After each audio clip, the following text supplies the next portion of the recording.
fractions, and recurring decimals. Recurring and terminating decimals can always be written as fractions. Recurring decimals have a pattern of numbers which repeats forever.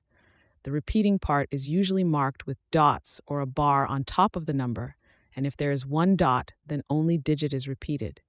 If there is two dots, then everything is repeated from the first dot to the second dot is the repeating bit.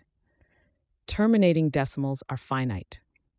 This means they come to an end. For example, 1/20th is the decimal 0.05.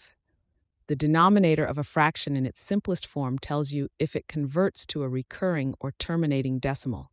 Fractions where the denominator has prime factors of only 2 or 5 will give you terminating decimals, and all other fractions will give recurring decimals. Have a look at this table, a reference guide. Turning a recurring decimal into a fraction uses a really clever trick. Let's have a look. First, name your decimal. I have called mine S. Then multiply S by a power of 10 to move it past the decimal point by one full repeated lump. Here that is 1,000.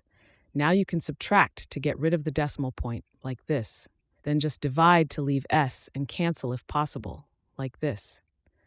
For converting recurring decimals to fractions, you could just learn the result, that the fraction always has the repeating unit on the top and the same number of nines on the bottom.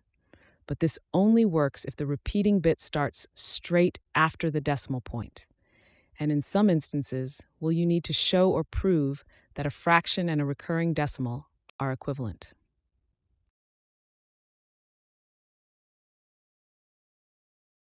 If the recurring bit doesn't come right after the decimal point, things can get slightly more intense, but only slightly. Let's have a look. First, name your decimal. I have called mine S. Then multiply S by a power of 10 to move the non-repeating part past the decimal point, like this. Now multiply again to move on full repeated lump past the decimal point, like this. Then you subtract to get rid of the decimal point, like this. Finally, you divide to leave S, and cancel if possible, like this.